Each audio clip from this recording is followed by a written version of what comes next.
جس وقت بھی آپ کوئی اختلافی آواز سنیں تو تھوڑی دیر کے لیے آپ نے جو کچھ آج سے پہلے پڑھا ہے، جو کچھ سمجھا ہے، اس کو اپنے دماغ سے نکال کے کسی میز کی دراز میں رکھ دیں. جب تک آپ دوسرے کی بات کو جیسے وہ کہہ رہا ہے اس طرح سنیں گے نہیں، آپ اس کی غلطی بھی اس پر واضح نہیں کر سکتے.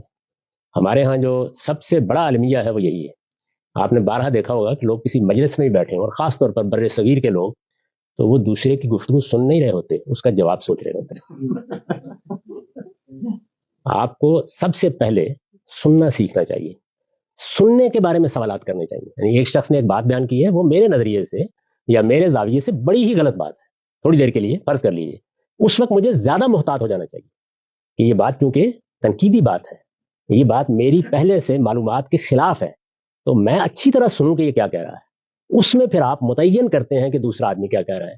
میرے جلیل القدر استاد نے جب ہماری تربیت کی تو ایک بات وہ ہمیشہ کہتے تھے، اور وہ یہ کہ جس وقت تم دوسرے پر تنقید کرنے کا ارادہ کرو تو پہلے اس کا موقف بیان کرو، اور وہ اس طرح بیان ہونا چاہیے کہ وہ بھی پکار اٹھے کہ میں اپنا موقف اس سے بہتر نہیں بیان کر سکتا. اگر یہ صلاحیت نہیں پیدا ہوئی تو تنقید کرنا ان کے الفاظ میں حرام ہے.